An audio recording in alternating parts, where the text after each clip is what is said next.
Hello students welcome to our channel Odia study house पिला माने आज आम आलोचना करवा तुमर पॉलिटिकल साइंस रो थार्ड चैप्टर जो रही भारतर संघीय व्यवस्था आमे ऑलरेडी दुईटी चैप्टर आलोचना कर सारीचे से वीडियो गुड़िक जदि आपण मैंने एपर्यंत देखी ना हो ताले आम चैनल रो प्लेलिस्ट को जीवे प्लेलिस्ट रे सब वीडियो गुड़िक पाइबे ठीक अच्छे। तो आज वीडियो आम आलोचना करवा भारतर संघीय व्यवस्था जोड़ा कि तृतीय चैप्टर ठीक अच्छे।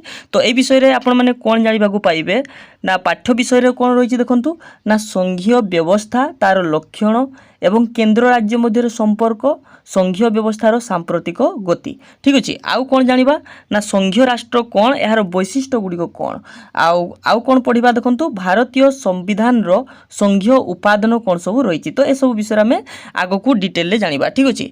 तो देखु भारतर संघीय व्यवस्था तो भारतर प्रथमे जानिबा संघीय व्यवस्था कहले कौन बुझुछ ठीक अच्छे एवं भारत में यह संघीय व्यवस्था केमिति रही से विषय में जानिबा।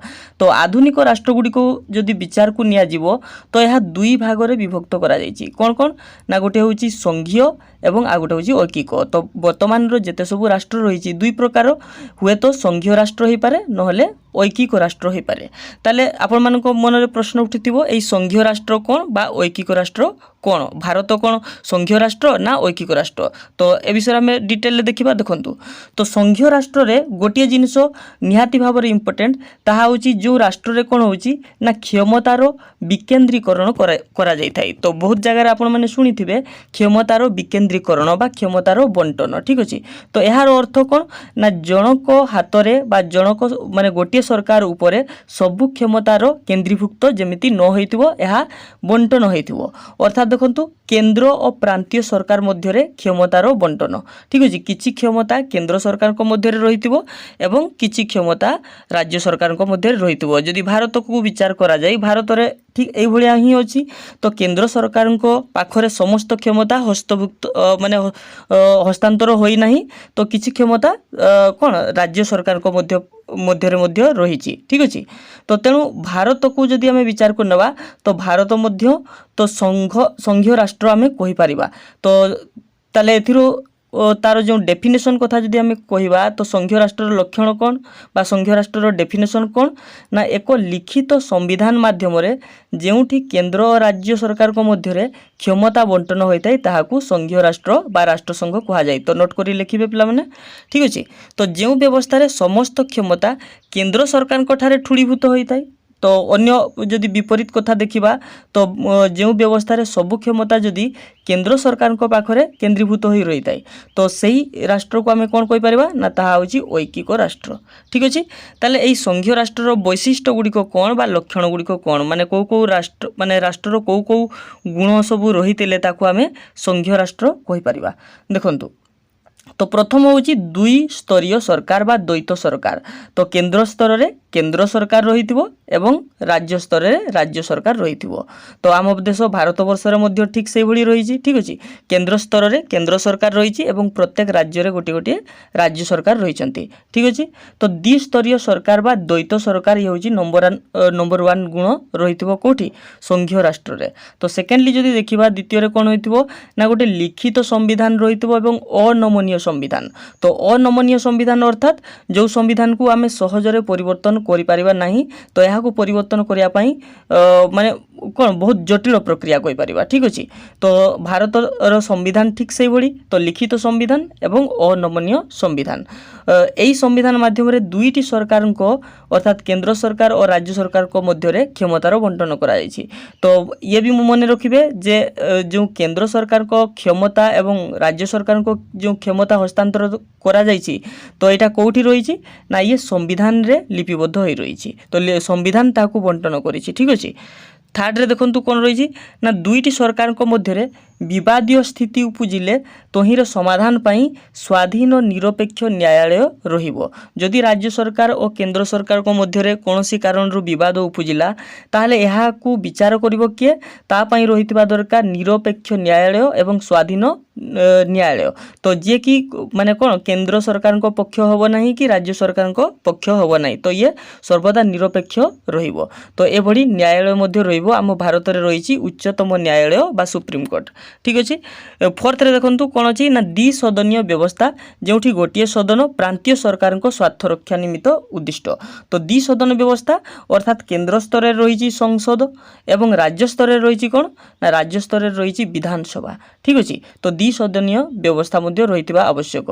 तो एवं आ गुटे देई नाही एठी। तो फिफ्थ रे आमे कोइ परिबा जे द्वैत नागरिक, तो जोड़ा कि आमर भारत रे नाही, ठीक अछि। भारत रे होची एकक नागरिक प्रचलित, किंतु संघीय राष्ट्र रो गोटे लक्षण रही द्वैत नागरिक अर्थात जणे दुईटी देशर नागरिक हेई पारिबे, किंतु भारत रे से भलिया स्थिति नाही। भारत रे केवल गोटे नागरिक ही आपणै पारिबो, ठीक अछि। तो से जो राज्यर अधिवासी होथांतु ना काहेकि, ठीक अछि। तो से कोन गोटे नागरिक अर्थात से भारतीय बोली विवेचित हेबे। तो ए सबु लक्षण गुड़िक होउछि गोटे संघीय राष्ट्रर लक्षण। तो आगो को आमे विचार करिबा जे भारत आम देश भारत तो संघीय राष्ट्र माने केते दूर संघीय राष्ट्र, ठीक अछि। देखंतु राष्ट्रर विभिन्न स्तर मध्य संघीय धारणा एक संगठित नीति स्वरूप अति प्राचीन। तो ग्रीक नगर राज्य गुड़िकर यही व्यवस्थार प्रचलन थिला। ख्रीष्टपूर्व 6ठ शताब्दीर उत्तर भारतर लिच्छवी राज्य रे प्रचलित साधारणतंत्र व्यवस्था यार एक प्रमुख उदाहरण। तो यही व्यवस्था वर्तमान जदि देखिबा युक्तराष्ट्र अमेरिका, ब्राजिल, मेक्सिको और भारत भली राष्ट्रगुड़िकर एक जनप्रिय व्यवस्था भावे बहुल आदृत और प्रचलित। तो विद्वान माने यह सूचैछंती जे वर्तमान सारा विश्व रे एक संघीय व्यवस्थार चिंताधारा बहुल प्रचलित, किंतु वास्तव क्षेत्र में यार कौनसी एक निर्दिष्ट नमूना नहीं। मोंटेस्क्यू जेतेबेले असंलग्न साधारणतंत्र द्वारा गठित होइतिबा सार्वभौम नगर राज्य संपर्क में आलोकपात करती, सेतेबेले जेम्स माडिसन को भली संघीयवादी एक दृढ़ साधारणतंत्र संबंध निजर बलिष्ठ जुक्ति उपस्थापन करती, जहाँकि एक शक्तिशाली केंद्र सरकार प्रतिष्ठा सपक्षर सूचना दिए। तो मोटामोटी भाव में देखा गले तो आधुनिक जो देश गुड़िक रही तो एथिरे माने बहुत राजनीतिज्ञ बहुत मतवाद देइछंती राष्ट्र गुड़िक माने कई कई कहउछंती जे माने केंद्र सरकार को हाथ रे क्षमता रहिबा यह ठीक, एवं कई कई माने मतवाद देइछंती जे तो यार क्षमता को बंटन करबा ठीक, ठीक अच्छे। तो आम भारत वर्ष में जो पंडित जवाहरलाल नेहरू, सरदार वल्लभ भाई पटेल एवं अन्य केतेक नेतांको द्वारा गृहीत होइतिला, जहाँ गांधीजींकर संघीय व्यवस्थार परिपंथी थिला। तो तृणमूलरू पंचायत स्तर पर्यंत क्षमतार बंटन और विकेंद्रीकरण सपक्ष में महात्मा गांधी दृढ़ जुक्ति उपस्थापन करथिले। ताले आम भारत वर्ष में कौन ना यही व्यवस्था रही है क्षमता केंद्रीभुक्त जमती न होई रहू, तो क्षमतार बंटन हो, ठीक अच्छे। तो संघीय व्यवस्थार प्रकृत सफलता गणतंत्र प्रसार और यार भित्तिभूमिर दृढ़ीकरण उपर निर्भर करिथाय। तो भारत क्षेत्र में यार भाषा, धर्म, जाति और संस्कृतिगत विविधतार सम्मान एठिकार राजनैतिक और सभ्यतार स्थिति को सूचाई थाए, जहाँ संघीय व्यवस्थार पुष्टिकरण करने संगे संगे देश को मध्य सुदृढ़ करिथाय, ठीक अच्छे। तो भारतर संविधान भारत को एक संघीय किबा ऐकिक राष्ट्र रूपे वर्णना करी नाही। तो ये पिला माने मन रखिबे भारत को संघीय राष्ट्र बोली विवेचना करा जाई नाही। आमर संविधान यह मर्यादा देई नाही जे यह संघीय राष्ट्र कि ऐकिक राष्ट्र मध्य मर्यादा देई नाही। अर्थात ऐकिक राष्ट्र तो केबे भी कहा जाई पारिबो नाही, कारण एथिरे क्षमतार विकेंद्रीकरण होईछि, ठीक अछि। किंतु यहाँ संघीय राष्ट्र मध्य भारतीय संविधान विवेचना करी नाही। तो आम संविधान रो धारा 1 कौन कही देखु, धारा 1 रे कहा जायछि जे भारत होउछि राज्य मानकर एक समष्टि अटे, अर्थात राज्य मानकर एक सम्मिलित बा मिश्रण कहि परिबा आम देश भारत वर्ष। एथिरे उभय संघीय और ऐकिक राष्ट्र उपादान मिश्रित होइक रहिछि। तो संघीय राष्ट्र क्षमतार बंटन होइछि एवं ऐकिक राष्ट्र जदि कहबा कौन माने क्षमता केंद्रीभूत होइछि, अर्थात अधिक क्षमता केंद्र हाथ में न्यस्त रही, अल्प किछि क्षमता राज्य सरकार हाथ में न्यस्त रही। तो आगो को आम ए विषय डिटेल आलोचना करवा। तेणु भारत वर्ष को तो पूरापूरी भाव में संघीय राष्ट्र कहा जाई परिबो नाही कि ऐकिक राष्ट्र मध्य कहा जाई परिबो नाही, यह आमर संविधान मान्यता देई नाही, ठीक अछि। तो भारत होउछि राज्य मानकर एक समष्टि। यह मुख्यतः दुईटी कारणरू प्राधान्यता बहन करिथाय। नंबर 1 कौन ना भारतीय संघीय व्यवस्था राज्य मानकर चुक्ति सृष्टि नुहे, ठीक अच्छे। द्वितीय कौन ना राज्य मैंने कौन सी समय उक्त सम्मिलन रु अलग हो पारे ना। तो कौन सी राज्य चाहिए भी से माने नूतन देश माने तैयारी करि पारबे नै, अर्थात से माने अलग हो पारे नै, से माने अलग हेबाकू चाही आ गोटे देश तैयारी करिया पई चेष्टा करिवे से भलिया मध्य हेई पारिबो नै। एणु भारत राज्य मानकर एक स्थायी और अखंड सम्मिलन अटे। तो संविधान रो धारा 1 कोन कहला ना भारत होउची राज्य मानकर सम्मिलन बा समष्टि। ठीक अछि। डॉक्टर आंबेडकर यथार्थरे कहिसंती जे समष्टि शब्द व्यवहार होइतिबा सत्वे भारतीय संविधान राष्ट्र संघीय अटे।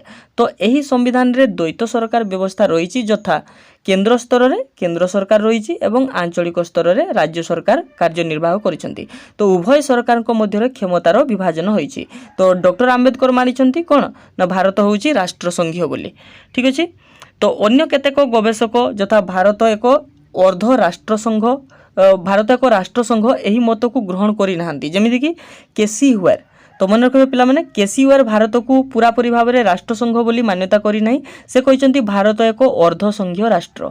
तो ये मोस्ट इंपोर्टेंट क्वेश्चन बहुत थोड़ा आसे जे किए भारत को अर्ध संघीय राष्ट्र रूपे आख्या करिसंती। तो से होचंती केसी हुआर। ठीक अछि। से कहिसंती जे भारत वर्ष केतेक आनुषंगिक ऐकिक उपादान सह एक राष्ट्र संघ अपेक्षा राष्ट्र संघीय उपादान सह एक ऐकिक राष्ट्र अटे। तो तांको कहबा अनुसार तो किछि उपादान ऐकिक राष्ट्र मध्य रहिछि एवं किछि उपादान संघीय राष्ट्र रहिछि हमरो भारत रे। तेणु भारत पूरा पूरी भाव में आमे कहि पारिबा नाही संघीय राष्ट्र, तो यह अर्ध संघीय राष्ट्र तो तांको हिसाब रे। ठीक अछि। तो अन्य केतेक कहंती जे भारतर संविधान गोटिए ऐकिक राष्ट्र संघ अटे। तो एणु भारतीय संविधान रो उभय ऐकिक और राष्ट्र संघर उपादान मिश्रित भाव में प्रतिफलित होइछि। ठीक अछि। तो पिला माने बुझी पाले संघीय राष्ट्र कोन। संघीय राष्ट्र कहले क्षमतार विभाजन बा क्षमतार बंटन। तो केंद्र सरकार को स्तर रे किछि क्षमता रहितबो एवं राज्य सरकार को मध्य रे राज्य सरकार को पाखरे मध्य किछि क्षमता रहितबो। ठीक अछि। तो नेक्स्ट हमें पढ़िबा एई जो संघीय उपादान गुडी को कोन कोन रहिछि, हमर भारतीय संविधान रो संघीय उपादान कोन सब रहिछि। ठीक अछि। तो आज पे एतिकी पुनी देखा हबो हमर नेक्स्ट वीडियो रे। धन्यवाद।